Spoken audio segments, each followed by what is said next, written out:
I think CISO is one of the hardest jobs in the business environment. They have to sell the problem. Security is important. Security isn't just a cost center, all of that. And then they have to sell the solution. And security tools, solutions, processes are ridiculously expensive. The CISOs are going to be under a lot of pressure. From my perspective, from the incident response, from the data security side, from the email security side, it's to feed them continuous good news and make them aware of the dragons, the things lurking under the rocks that they haven't dealt with yet. And organizations, as they mature their security functions, some of those things might be data loss prevention. They may be, identity threats, those types of things. You don't have to solve them all now. You can't solve them all now. If you are going to try, you're going to have to hire 100 security analysts and 30 security engineers and 12 people in identity, and then they're going to all get in each other's way, and the businesses are going to have an appetite to do all of that at the same time. So you have to prioritize, and it's okay to not be fully secure. It's okay. It's a process. It's a journey. Any organization that says they're fully secure is lying to themselves. So one of the reasons I left my last organization is because the team there was ready to take over my job, right? If you as a manager are preparing the people underneath you to replace you, I think you're failing as a manager. And they were ready to replace me. And I was like, now's the time. As a founder, are there any mistakes or fuck-ups, for instance, that you made in your career that actually stand out? And what were the lessons learned there? Yeah, luckily not yet as a founder. Plenty of little ones, no big ones. But I firmly believe you can't be a senior in cybersecurity until you've broken the business at least a little, right? Don't run towards the fire, right? There's an emergency. If you are sprinting in there, you're not just putting yourself at risk. What if you trip and fall into the fire? Now, two other people have to come and rescue you out of the fire, but you also don't see the situational awareness and the context of what you're running at. You won't see that the ceiling's about to give out. You won't see that there's a pocket of air that could cause something to explode. You don't see everything. You need to approach it at pace. This is the Secure Cyber Connect podcast with Jay Adamson and Warren Atkinson, where we're joined by information, cybersecurity, technology and talent acquisition professionals who share their journeys, unique perspectives and offer advice and guidance. Our topics on this episode will be security operations and incident response 101 and how to spot malicious packages within your software supply chain. Today we're thrilled to be joined by Nate Dunning. Nate is a cybersecurity expert with over a decade of experience spanning MSSPs, fintechs, and currently sits as a co-founder of Ossprey Security. Throughout his career, Nate's built a large amount of time building security operations centers and incident response teams from scratch, leading them through high-pressure incidents and complex cyber threats. He's also deeply committed to enabling the next generation of security professionals through mentoring, regularly guiding individuals from non-traditional backgrounds into successful cybersecurity careers. This approach intentionally fosters diverse thinking and fresh perspectives across all his teams.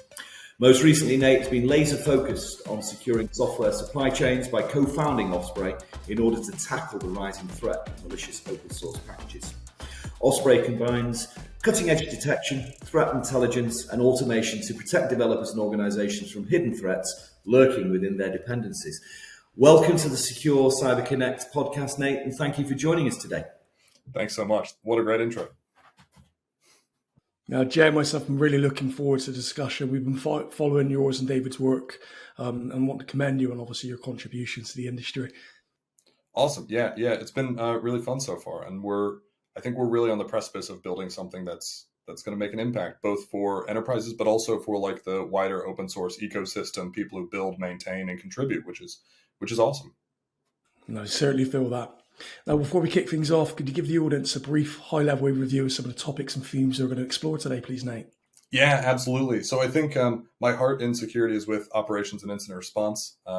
David and I co-founded it. He's more the engineering side. I'm the more, oh God, that just happened side. So that's where I've been. So we'll definitely dig into some of the incident response conversations, supply chain, obviously, which is where I'm currently applying my incident response security operations skill sets. And then also breaking into cyber and then using that skill set to break into cyber and then creating human-centric cybersecurity teams. That sounds fascinating. Can't wait to unpack all of that. And could you share with us perhaps a significant challenge that you faced in your career that's shaped your views and perspective on cyber? Yeah, I think this is going to be the least hot take you've ever had on the podcast. But as a security professional, I think one of the things we really struggle with is prioritization. Especially in security operations, you have 12 different tools, each giving you 1,200 different alerts. Which alert do you handle? Why? And yeah, so I think structure in there is really important. Knowing which alerts pop out to which different priorities, having playbooks for all of that, but then also outside of the operation side of thing, having some prioritization around how you communicate and how you work within a business. If you're just out there and slamming through alerts, that's cool. You're an excellent researcher, but you're not a very functional security operational professional within the business itself. So you also need to have some strong prioritization skills around how you communicate with your business development teams in the sales department, how you communicate with your executive team, and those will be very different conversations. How you communicate with your engineers, because they have 70,000 different priorities on every single day, and then it's tomorrow and they get another one, and you can't be that other one. So you have to work within the environment that they're actually building in. And then also, if you don't have good prioritization, it's really hard to make any traction. So being able to communicate in the business language that your recipient is communicating in. If you're talking to marketing, talk in market segments. Marketing as a department is a market segment. Engineering is a market segment within your company itself. So if you're able to communicate in the communication style that your recipient is, then yeah.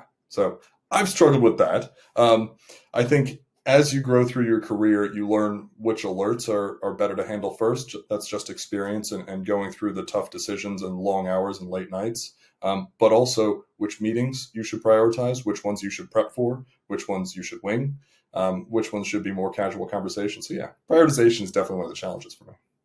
No, that's great. And as a founder, are there any mistakes or fuck-ups, for instance, that you've made in your career that actually stand out? And what were the lessons learned there? Yeah. Luckily, not yet as a founder. Plenty of little ones, no big ones. But I firmly believe you can't be a senior in cybersecurity until you've broken the business at least a little bit, right? So one of the really great times, I was at a company and I was like maybe 3 weeks into the job, and I was working with the IT department, and there was a really specific ask from I think it was the legal department, might have been compliance, to get a very, very sliver, like 0.0001% of the emails sent to the company into a very specific inbox. So we wrote some regex. We wrote a query that would identify only those emails and prove beyond a shadow of a doubt that we would only ever get those emails in that email box. And then we copy pasted it into the thing. Didn't go through correct change control because I trusted them and they trusted me and all this kind of stuff. And clicked send, and we accidentally inverted the logic.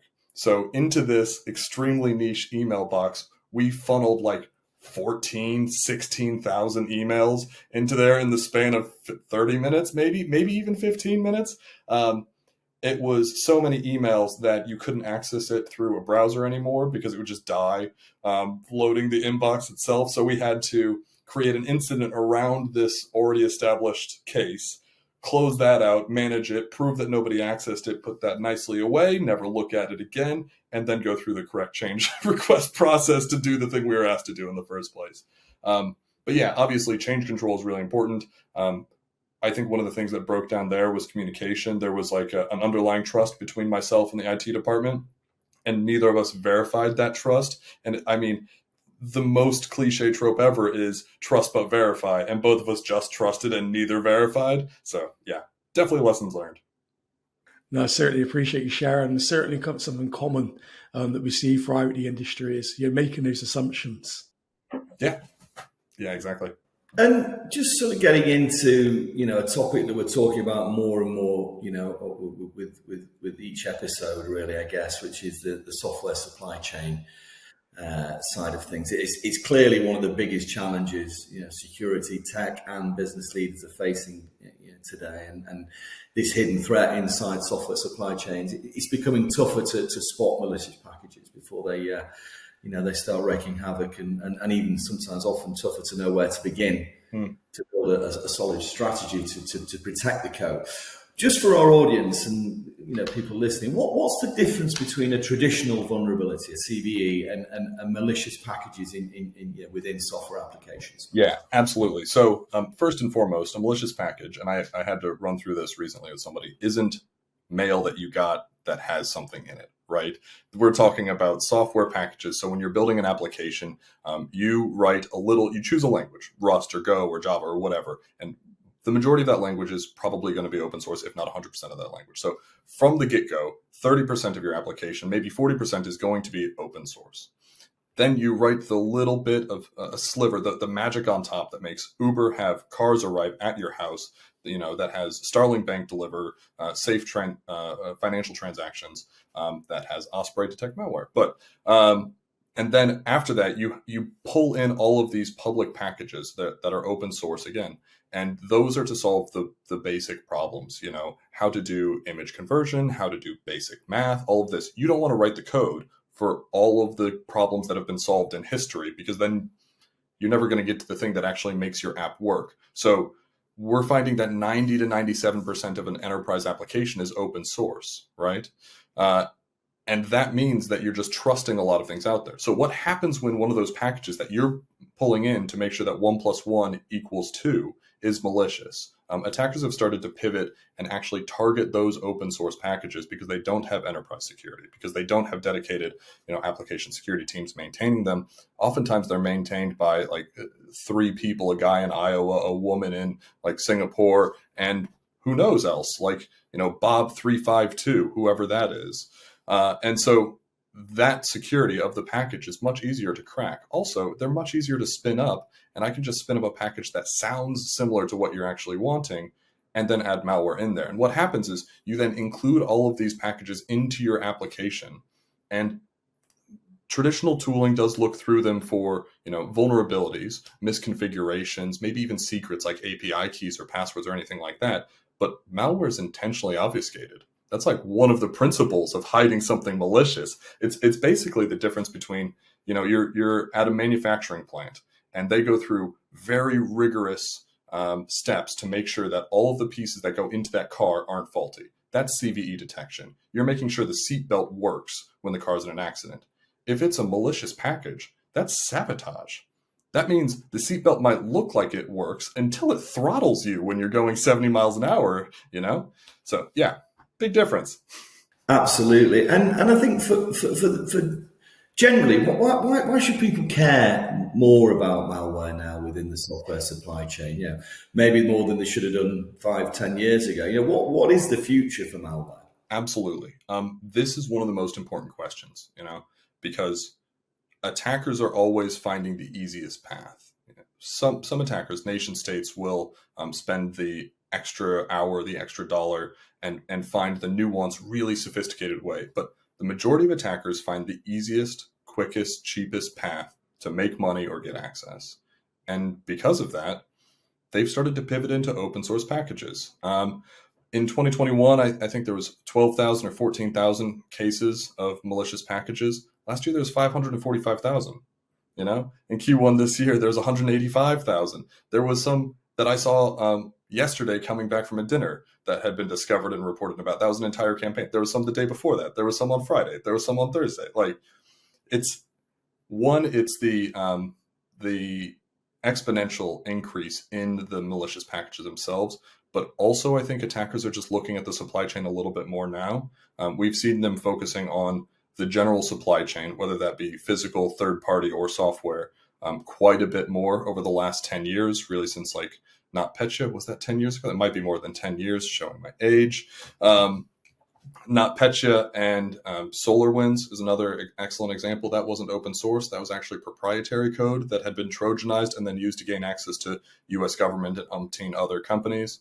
But also the SSL almost compromised. There was an actor 2 years ago, year and a half ago, that just manipulated a little tiny package called XEUtils.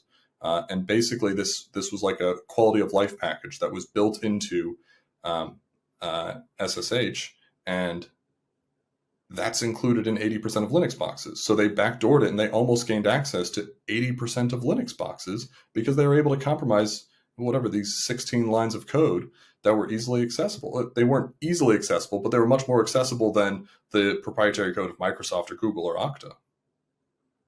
And in terms of I guess, stopping these malicious dependencies. What can we do to stop these? This and what are attackers doing with them, and where should these threats sit on the risk register, for example? Yeah, absolutely. So attackers are right now focused on, again, the easiest avenue.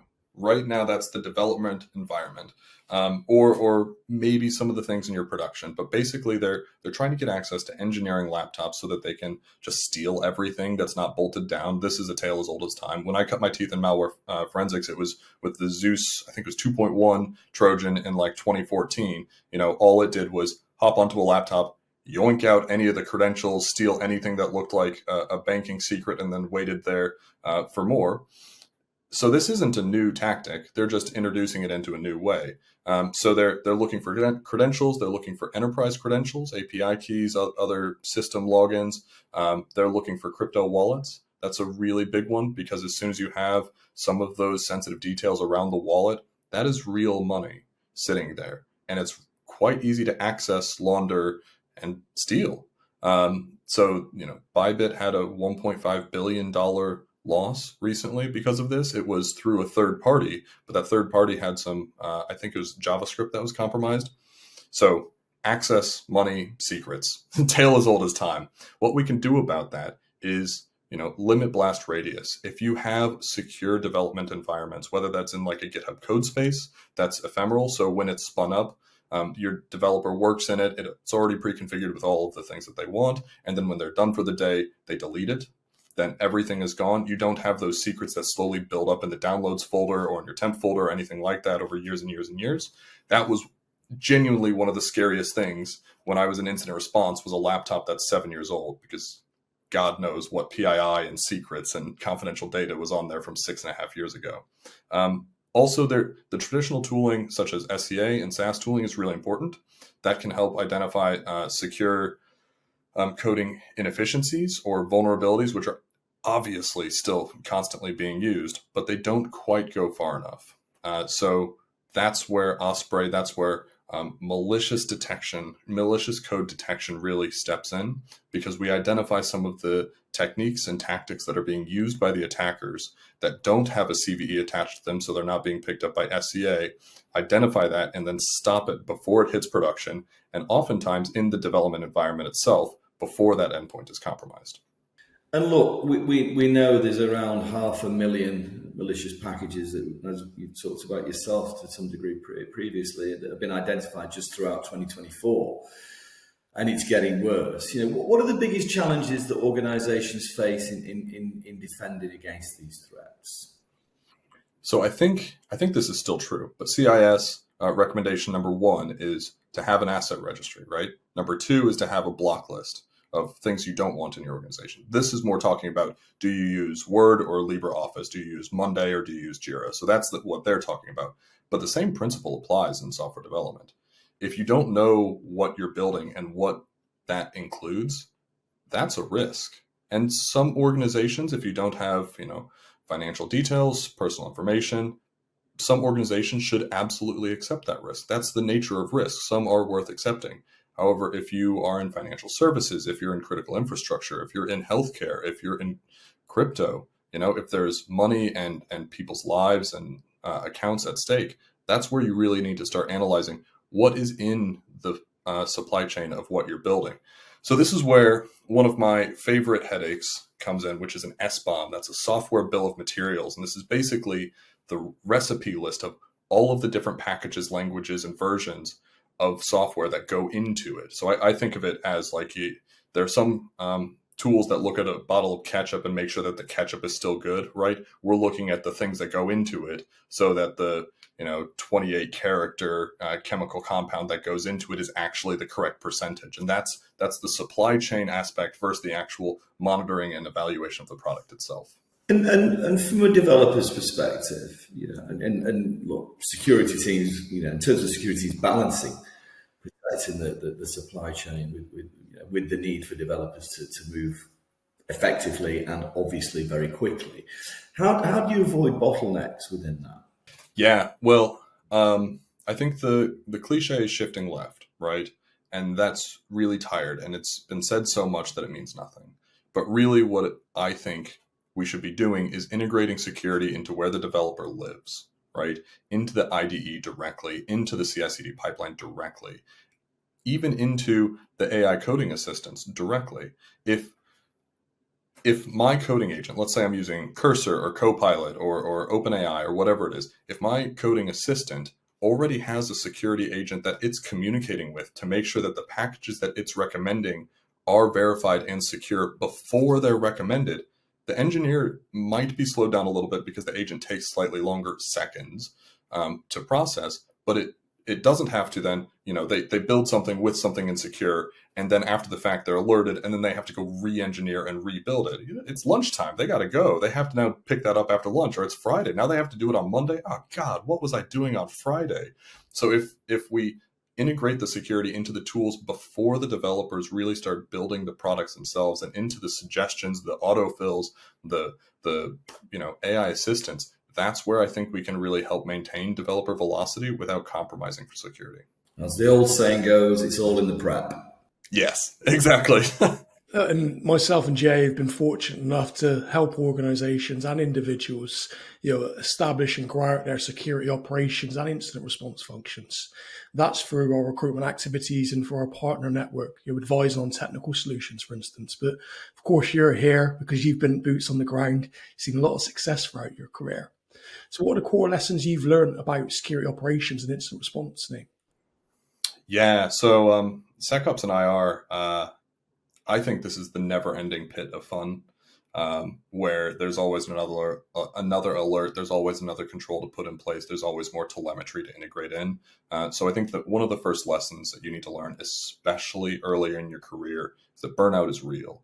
Burnout isn't, I'm tired, oh, let's grab a Mountain Dew or a 12th coffee for the day, I need a nap. No, burnout is debilitating. It slows you down, like those dreams where you're supposed to be running and you're not really moving. That's like burnout in a professional sense. So taking breaks and communicating effectively and with your managers, leads, seniors, whatever it is absolutely critical. The U.S. military says slow is steady, steady is fast, right? You don't have to sprint through every single alert by 10 a.m. on a Monday. First, you're probably doing it wrong. If you are, you should be continually taking breaks and checking through the things you're doing, communicating with the people around you.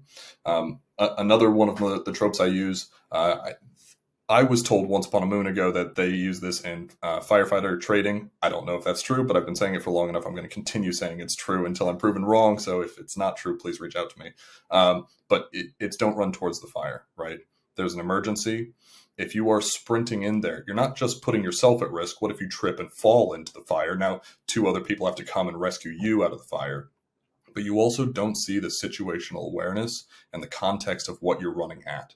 You won't see that the ceiling's about to give out. You won't see that there's a pocket of air that could cause something to explode. You don't see everything. You need to approach it at pace. This is not a casual situation, right? At a steady, deliberate walk, but it needs to be purposeful and it needs to be a deliberate pace. There was once an incident where it was time sensitive. Hours mattered, days definitely mattered, especially when you're dealing with personal information and reporting to ICO or FCA and that kind of stuff. Time is important, but it's not worth sprinting through the office. If you're sprinting through the office, you're instilling a sense of panic, not just within yourself, because now you're at the meeting room or the war room, and your breathing is heavy and you can't communicate and your mind is flustered and you just like bumped into someone on the way there. But you just ran past a few hundred of your coworkers who now see security sprinting. That incites a wider concern, right? You walk with purpose, you walk with intent. That also helps with accuracy, that helps with efficiency, and that helps with safety overall. The safety of the incident, make sure you don't make mistakes, and safety of the organization's brand and reputation. And the last one is, make it fun, gamify stuff, when I was working at the SOC and RSA, we had little awards that we would give out for the person who shut down the most websites. We specifically targeted phishing and malware. So, a phishing campaign would be spun up targeting a bank of the world. And Bank of the World had these 16 things. And the more you called the ISPs, the more you integrated, the better relationships you had with the internet service providers or the web hosts, the faster it would get shut down. And the person who shut down the most in a week, well, won a little award like, Website Wizard or something like that. It wasn't important, but it was something that the whole organization saw, and that you were putting in that extra time. You were paying attention to details. But also you can gamify it with your wider organization. Tabletop exercises don't have to be dry and, regulatory expectation. They can be fun. There's some great card games out there to make it more like a Dungeons and Dragons style adventure where you're working your way through an incident. There's some really fun ways where you can make it like worth people's time. One of the things I've always said in my roles when I was in charge of awareness is the best way to get people's attention is bribery. And the only thing we can bribe them with is their time back, right? So we've all gone through those security awareness trainings that take like an hour and 45 minutes of you listening to someone who recorded this 12 years ago talk about password rotation, and they're like in a suit and whatever. They're awful. They're adapting and they're getting better, but they're still awful. Why not have an in-person conversation? Why not have a security fair once a year? And if you attend this 30-minute engaging like in-person event where you learn about the new things that are coming out in security, everybody knows about phishing. Everybody knows about password protection and all of that, or shoulder surfing and all of that. If they learn about the new things about privacy and generative AI chatbots, about how to integrate software securely so that you're not compromising your organization through your software supply chain, if you learn about those, bribe them with their time back. That 30 minutes will be more impactful. You'll get questions and actually meet and communicate people than that hour and 45 minutes of awareness ever will. So yeah, make it fun. That's some incredible points. I appreciate you sharing there. And I think going back to your first point on, having that muscle memory, for instance, I think those that are well drilled react better under pressure. So it is important to keep those drills sort of going round and round. Now, security operations, isn't just about technical personnel. It's not about being the most technical person in the room. We've certainly seen other areas of the business and other characteristics really shine through. So from your perspective, what are the most critical skills that security professionals should be cultivating in 2025? Yeah, so technical skills are and always will be important, right? You're always going to have to go through logs. You're always going to have to connect to things. You're always going to have to build things and assess. That's a known fact, especially in SecOps and IR. I think the two underserved skills are the situational awareness that we talked about. That helps with the investigation, but it also helps you build a better gut feel when going through an alert. When you are doing your Sec Plus training or even a GCIH or something like that, they kind of make it sound like there's one path to success, and then there's a little cookie at the end of the trail where you found the bad guy. Real security incidents are almost never like that. There's 10,000 paths. There might be 2 cookies and a mousetrap, and you don't know where it is. And so if you don't practice and go through those situational awareness settings where you're like, okay, network logs, endpoint logs, cloud logs, where do I go next? What am I looking for in there? Because if you look for the wrong thing, then you're just going to miss the right thing. And then what are you even doing, right? But after that, so you've gone through the incident, you've gone through the investigation. What do you do with it now? You can pop it into a report and put it into a filing cabinet that nobody ever reads. But really what a lot of security operations people need to work on is communication. That's with the other security professionals, whether it's GRC or identity or pen test or security engineering, but that's also with the wider org. And so I kind of put these into a couple different buckets based on the way people think. So that the people who are there to like rock up, grind, push, go. These are like sales and marketing and the real like content driven people. You need to be communicating on how can their day stay the same or get better? How can their processes get better while you're still securing it? Please delete that script that Johnny wrote 8 years ago that automatically connects to our critical server and sits on Steve's laptop in a closet, right? That is a nightmare waiting to happen for 30 different reasons. So how can you make their lives better through communication? And again, that's like engaging with them in their language. Works with legal, works really well with engineers, because all engineers want to do is build and get their tickets done and like continue moving forward. And they see security as the drag on the ship, the friction in the water or the air that's slowing them down and causing them to swerve slightly to one side. So if you can kind of keep them on track and then also remove the friction, because, hey, we wouldn't have had this conversation if you can help me integrate this into your team's day-to-day. If you can help me knock out this bit of tech debt, then all of this goes away, that kind of stuff. So communication. Yeah, certainly makes sense. And it's something that we see as really, really crucial and critical. So security operations, incident response 101. Nate, what's your approach to building out security operations centers, incident response teams, from defining a process to, of course, fostering business partnerships?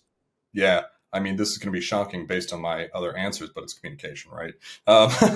So if you rock up into a business and before talking to anybody, before understanding the business and what it does, what businesses don't exist to be secure. Businesses exist to make money.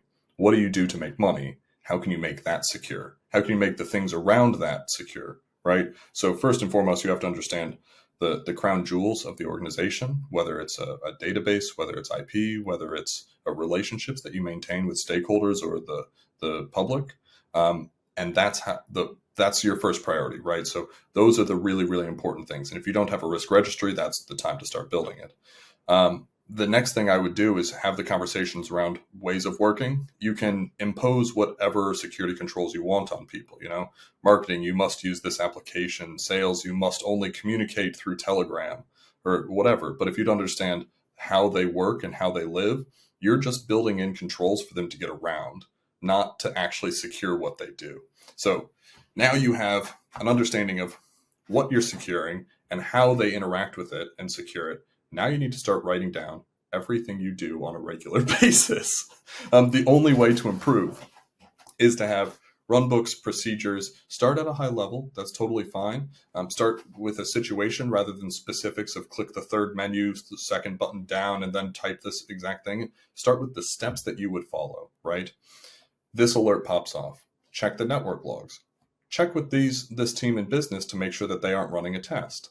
It's a lot of wasted time if you do all of these technical analyses and never actually check the business if this is intended, right?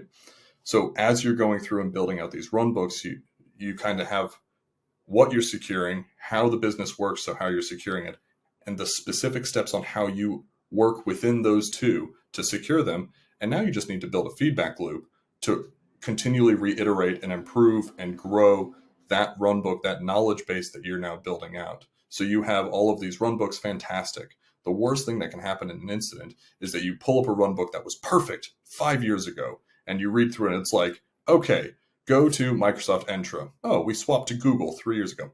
Okay, so the rest of the steps are completely useless, right? So I build little time bombs, little pieces into my run books so that they regularly come back into my team stand-ups, into my day-to-day, and it's worth building breaking out time in your day-to-day schedule or even week-to-week schedule to check some of the older run books and make sure that they're still fit for purpose, archive them if they're not, or update them if they are. And are there any last bits of advice that you'll impart to CISOs that are looking to build out security operation functions from sort of the ground up? I think CISO is one of the hardest jobs in the business environment. They have to sell the problem. Security is important. Security isn't just a cost center, all of that. And then they have to sell the solution. And security tools, solutions, processes are ridiculously expensive. I think some of the quotes I get from vendors are in the 6 digits, 7 digits, easy for medium-sized enterprises. I can only imagine what the mega organization bills look like. What does Splunk for whoever, a Microsoft or an Okta or an Oracle look like? Don't need those nightmares. So the CISOs are going to be under a lot of pressure. From my perspective, from the incident response, from the data security side, from the email security side, it's to feed them continuous good news and make them aware of the dragons, the things lurking under the rocks that they haven't dealt with yet. And organizations, as they mature their security functions, some of those things might be data loss prevention. They may be, identity threats, those types of things. You don't have to solve them all now.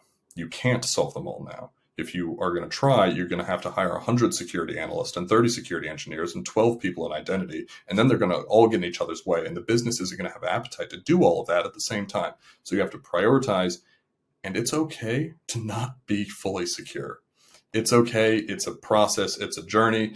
Any organization that says they're fully secure is lying to themselves. So it's okay, to make continuous progress and communicate that and call out the wins when there are some, because the team is working really, really hard.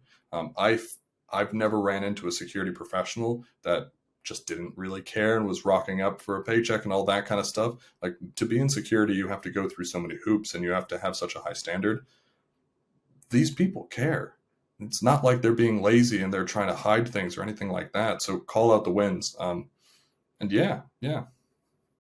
I think CISOs having that fully secure ideology, just by the definition, the way the market's been the last couple of years, have probably adjusted their focus a lot more and had to accept the wins and the baby steps along the way and addressing things a little bit more granularly, just by definition of the lack of money that's been put into a lot of the departments, to be fair, Nate. So, yeah.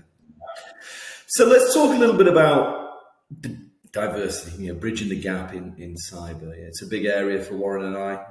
The whole ethos behind the Secure Cyber Connect platform podcast is very much about diversity of background, diversity of thought. And we know this is a big area for yourself. Talk me through maybe how you've helped build, unique bridges within cyber, especially for people who've had that sort of non-traditional background, if you will. Yeah, absolutely.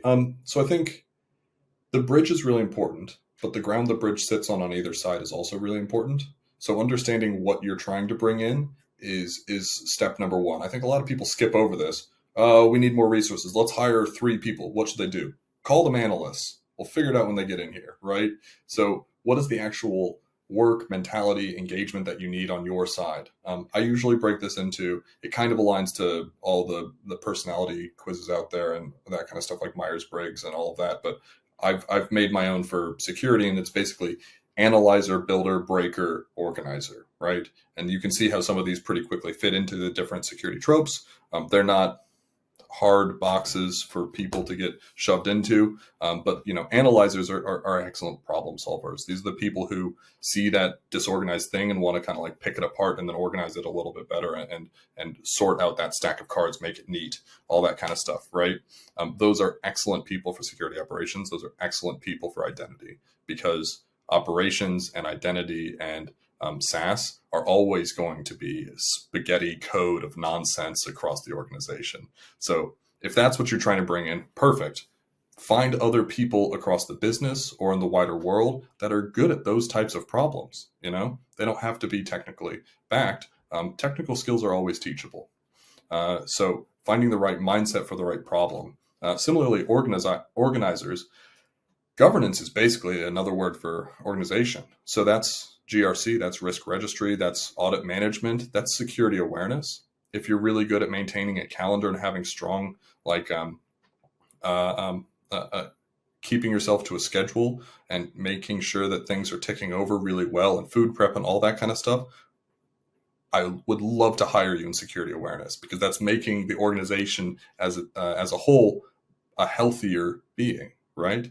So you can, I found really great success in hiring like executive assistants or personal assistants here, or people that work in sales and customer support that are like focused on the processes and making sure that the whole sales cycle works really well, because it's the same steps that you're going through in your brain, just with a different problem in front of you. So, yeah. I think it feels over the last couple of years, when the markets have been softer, admittedly, that people are recognising this more and more.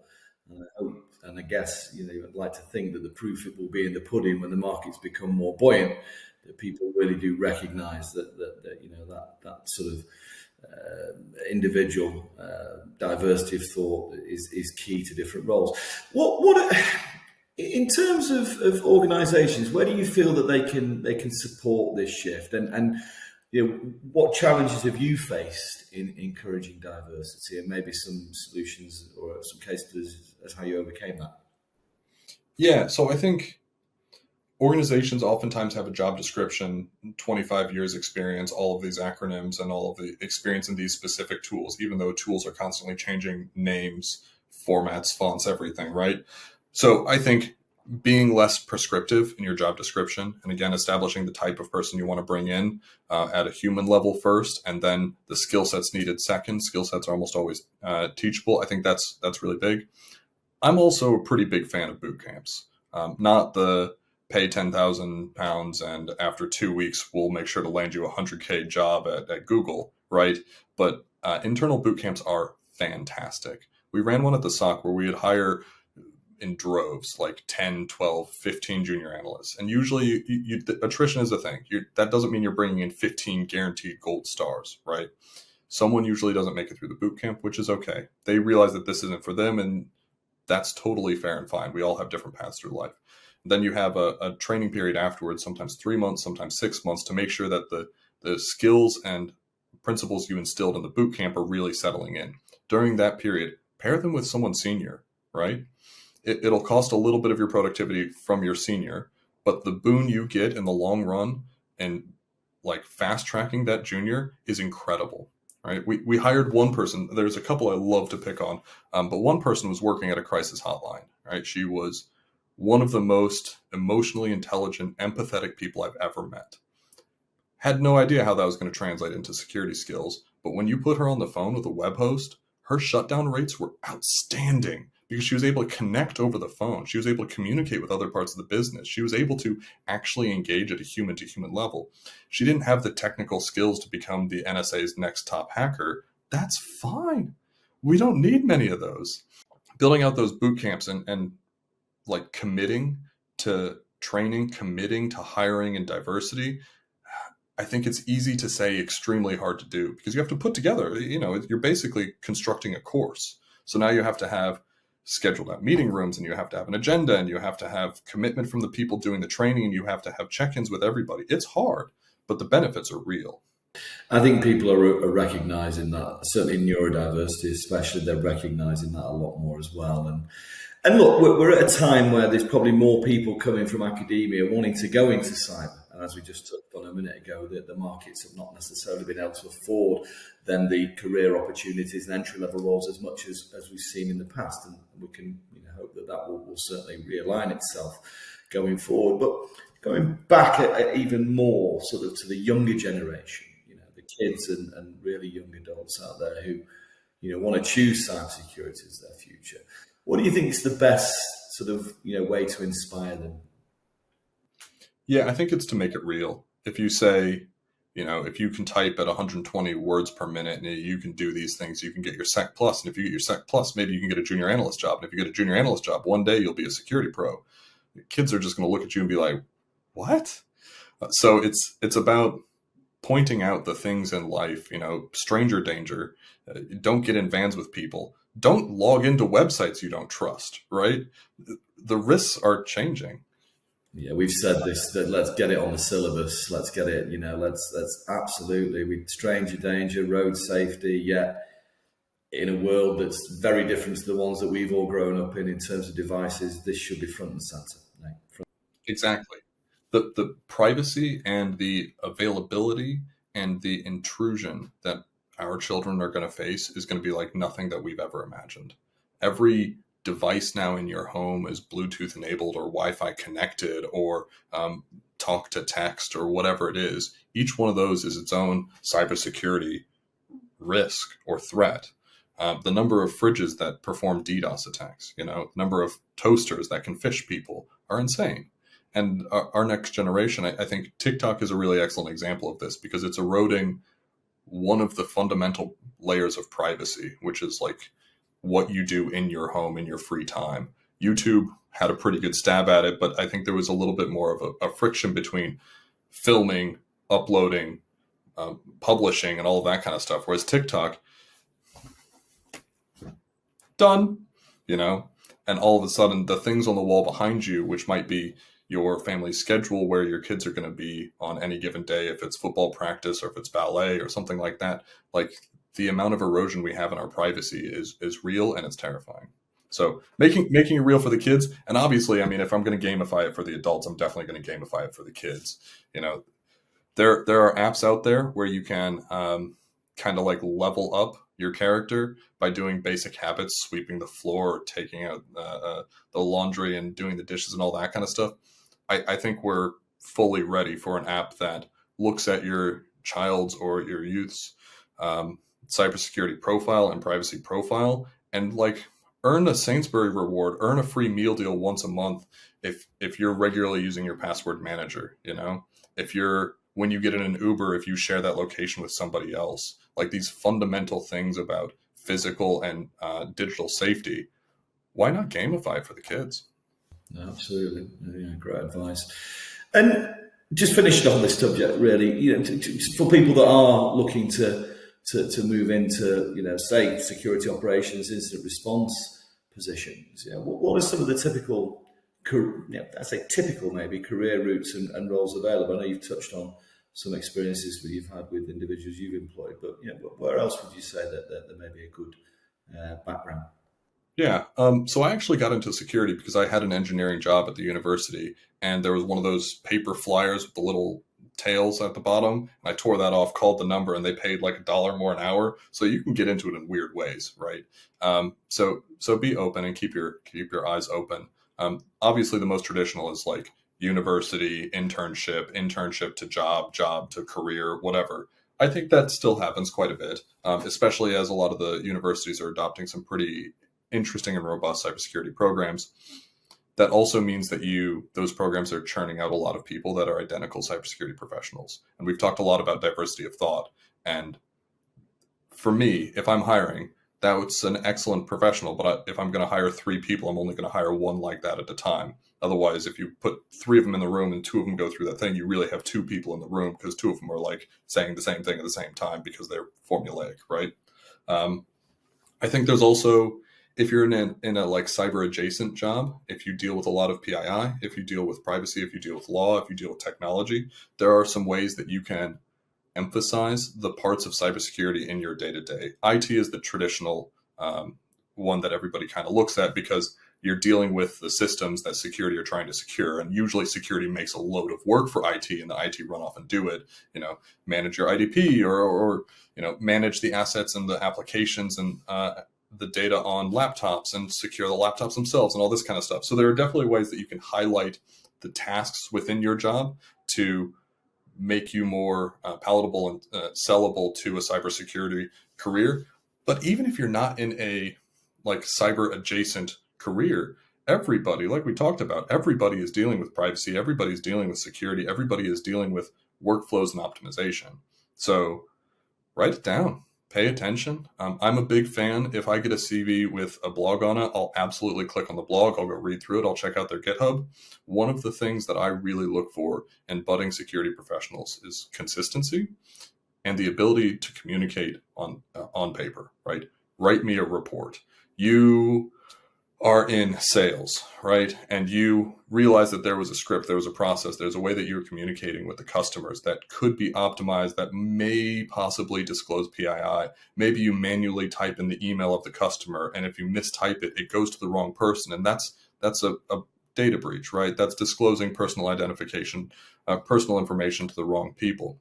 So you wrote that down. You talk about the risks in it. You talk about the steps that your team goes through, and then you make some suggestions. If I got that as an email from the sales department, Christmas has come early, right? I'm sure there'll be places where they may need some advising, but that's what security should be. So if you are in a non-security adjacent job, write it down, collaborate. Security is always looking for more champions across the business. So if they come to us, fantastic. But if you're out there without a job or in a non-business job like retail or a restaurant or something like that, there are tons of places, tons of cyber ranges, online training courses and everything like that. And it's the experience of the job, problem, chicken and the egg, all that kind of stuff. You can't get the job without the experience, but you can't get the experience without the job. You can get some experience without the job. You can go onto a cyber range and try Hack Me, and you can go through the challenges. Anybody can look up a YouTube and finish the challenge itself, but it's the learning that comes out of the challenge that you have to prove. And a blog is excellent for that. Go through and write down the things that you did and and the mistakes you made, because that shows that you were learning and growing. You don't have to be perfect. I maintained a blog for a long time, and then I went back to it one day and I realized I completely foobarred one of the incident response questions, and it took me like 2 hours, and it was actually like a 5-minute one, right? It's because I went all the way around and I hadn't worked on those network log analysis in a long time, and I didn't have the experience. So show that growth, show those mistakes, learn in public. And people trust you a lot more because they know you're authentic and you're willing to actually put in that extra mile. Yeah, great advice and some great insights there. Thank you, Nate. I've certainly loved that. And look, behind every successful security team is a story of leadership, vision, and collaboration. Could you share with us more about your journey from security operations into co-founding Osprey, and what inspired you and David to actually start the business? Yeah. So I think for both Dave and I, part of it was that we really enjoy building teams. We identifying human potential, helping them grow. One of the reasons I left my last organization is because the people, the team there was ready to like take over my job, right? If you as a manager aren't preparing the people underneath you to replace you, I think you're failing as a manager. And they were ready to replace me. And I was like, now's the time. So, so growing a team is really important. We also founded Osprey to solve a real emerging imminent threat, in my opinion. I know FUD, like fear and uncertainty, are really dangerous sales points. So that's not the point I'm trying to make. But I think there's a lot of software vendors out there in the security space that build shelfware, that build something that's you buy, you pop on the shelf, and then once a year you trot it out, show the auditor, look, we have this, and then you pop it back on the shelf, and it provides no actual value to business. Where Osprey and software supply chain is real. This is going to cause some serious incident. It has caused some serious incidents, and almost more important than the incident, it causes a lot of friction within the business and loss of velocity, and that loss of velocity is loss of revenue and productivity and all of that. So these are the types of paper cuts that engineering teams and product development teams continually go through, and then they just can't move forward because they're dealing with all of these little issues. So solving a real challenge that helps organizations foundationally, that helps remediate an emerging threat, but then we can also give back a little bit to the wider open source community. All of these people that maintain open source packages and maintain open source projects, these are like unsung heroes that don't get enough credit, right? I mean, how much of your life do you have to commit to maintain something that could be used by 10 people, could be used by 20,000 next month? Some of these are really important foundational pieces of the internet that, Susan in Iowa is just maintaining because she had an idea in 2003, popped it on the internet, and now she's slowly been there. That's fantastic. That's the kind of societal contributions we should be celebrating constantly. And they have very, very little resources. It's not like you can pop, I'm an open source maintainer on your taxes and get a bit of money back. So we have to, where we can, contribute back to them. So there's also a free to paid way that they can get some free scans in. They can make sure that what they're building is secure. Obviously, if you're building the world's biggest monolith in Python, at some point there is a business side of the Osprey, so we do have to charge you at some point. But for the people who are just maintaining small projects, a part of that was actually giving back to them. And just to recap briefly, what are the biggest challenges that businesses are facing, and how are Osprey helping to address those challenges? So I think one of them is knowing what you got and where it is. That's been true since we started installing applications. That was true when we started giving out keyboards to people to work from home. Asset security, supply chain security is really difficult. Osprey helps in creating a really lightweight, out of the way list of everything that you're building and then showing it to you. One of my favorite questions when I'm talking to engineering directors and all, or more importantly, product people, is how many packages do you think you use? And they're like, oh, well, we've maintained these 12 apps, so each of those probably have a couple dozen, maybe 100 or so. But then those packages that they're build in their own packages and build in their own packages. The dependencies and transcendent packages might be 7 or 12 layers deep. And usually they're off by about a factor of 8. So even understanding what you have is really difficult, and we're happy to help in that space. But then, cool, I have all of these list of things. Now what, right? And that's where the scanning and the malware detection and the secrets detection and all of that comes in. No, that's brilliant. And look, the UK government's certainly helping support startups and scale ups. We've seen a significant investment in most recent times. A lot, of course, is going into the AI space, for instance. But fundamentally, we still need to do more from a security standpoint. Yourself and Dave are actually alumni of the Cyber Runway program. Could you briefly describe what that is and what role that played in helping shape your trajectory? Yeah, Cyber Runway is awesome. If you're starting a cybersecurity company, I think you should approach them. At a minimum, they'll give you some great advice. You might also get into their accelerator programs. They have a couple different tiers for different maturities of startups. Basically, Cyber Runway is part of the Plexel program, and Plexel is funded by DCIT. So at its core, it's basically a program to create innovation, to help progress the next version of cybersecurity vendors. I think it's amazing that we have the mega companies like the Palos and Ciscos and all of that kind of stuff. Those are really important. You need them, but you also need constant innovation from the bottom up. You need those, two guys, me and Dave, sitting in an office with our laptops, like just going crazy over some really awesome and necessary research, because those mega companies have a lot of other things that slow down some of those research departments, whether it's bureaucracy, whether it's direction of their product development or anything like that. And they can't always focus on those really unique small projects, Microsoft, once upon a moon ago, was a really excellent example of the 20% time, where they used to give a lot of their engineers 20% of their week. I question whether they actually use 20% of their week, because that's every Friday is only working on non-productivity things. But even like 2 hours a week or 3 hours a week working towards something that isn't in your KPIs, isn't for your department's delivery, it's just something you think the company can benefit from, is really important. Cyber Runway does that for the whole ecosystem. So in our cohort, we went through the launch program, which is an ideation one, and then we went through Grow, which helps the foundational level businesses grow into something that can proliferate in an economic environment.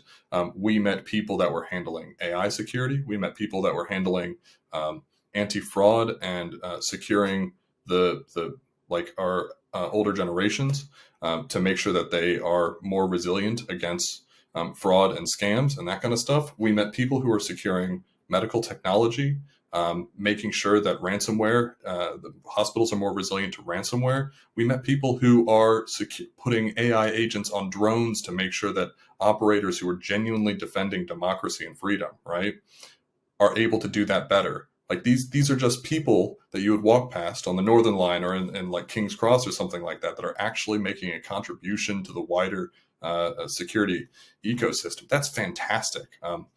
So yeah, I think that's really, really important.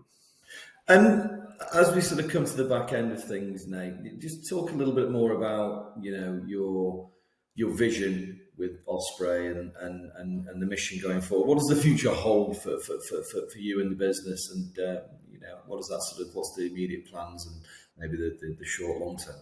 Sure. Well, we're rolling out V2 of the product shortly. I'll say this week because I don't know when the podcast is going to be posted, but also because I'm CEO and Dave is CTO, my job is to always say this week and his job is always to say next week.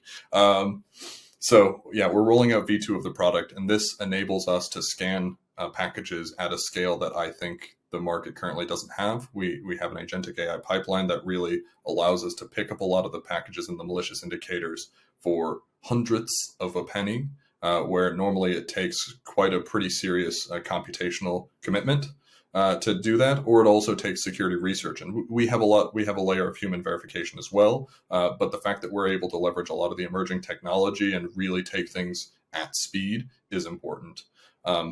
After that, we're starting to engage in some of the marketplaces and ecosystems that are feeling the pain the most. This might be crypto, this might be financial tech, this is defense tech. The last thing you'd want if you're an operator out in Ukraine is to have to pull back the rover because you learned that malware was embedded on it at the point of it was flashed, and there's a recall on your rover in Ukraine. That's not acceptable. So we're working with the places that are really feeling the pain, that are at risk of it right now, and hoping to genuinely close a bit of a gap. I mean, I've seen a lot of exponential curves, and they usually don't come down. So if there was 545,000 instances of malware last year, I can only imagine there's going to be quite a few more this year and the year after and the year after, and it's going to expand out of the currently hit spheres and technologies. And I think critical infrastructure is next up on the list, just based on the way attackers usually move through, finance, crypto, nation state, defense, that kind of stuff. What's next? Pipelines, energy. M&S is a great example of how supply chain and the physical infrastructure and supply chain can really impact a society. So hoping to secure more and more companies, more and more emerging companies as well. We really enjoy partnering with startups. Startups don't have a lot of resources, so collaborating and kind of sharing is incredibly important. And then also hoping to just build a more secure open source ecosystem. Well, we love what you're doing. We love the innovation. We love the contributions that you're making, not just to the cyber community, but to Genpop with your services and your solutions, Nate. So we applaud you. For anyone that wants to reach out to you beyond LinkedIn, is there anything else or anywhere else that they can maybe get a hold of you that you want to point out at this point?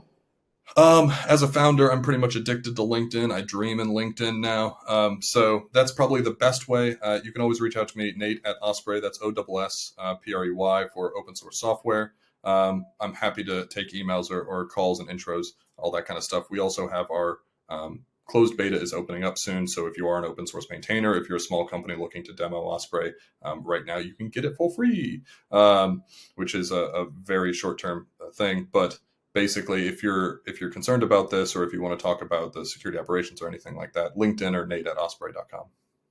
And you mentioned that free resource. Are you happy for us to share that on the community platform, Nate? Yeah, let's do it. That's brilliant. And look, in the future, we're going to be launching a range of live streams, panel discussions. Are you happy to rejoin us and answer some questions from our audience? Yeah, absolutely. This was fun. That's brilliant. Appreciate it. Yeah, it's LinkedIn's world. We just live in it, unfortunately. Exactly. Well, look, Nate, a huge thank you. I'm sure the community, all our listeners, will have loved it, listening to your thoughts and insights. Some great advice and some great experience that you've shared with us today. So thank you. If you want to continue the discussion for more sustained engagement, as always, we invite you to join the Secure Cyber Connect community, where we offer a range of solutions for tech and security professionals at no cost. This is expansive community access, cross-section mutual mentoring, online networking sessions, exclusive interviews such as this, with panel discussions and masterclasses at last starting to come out of hibernation as of next month and throughout 2025. So we very much look forward to seeing you guys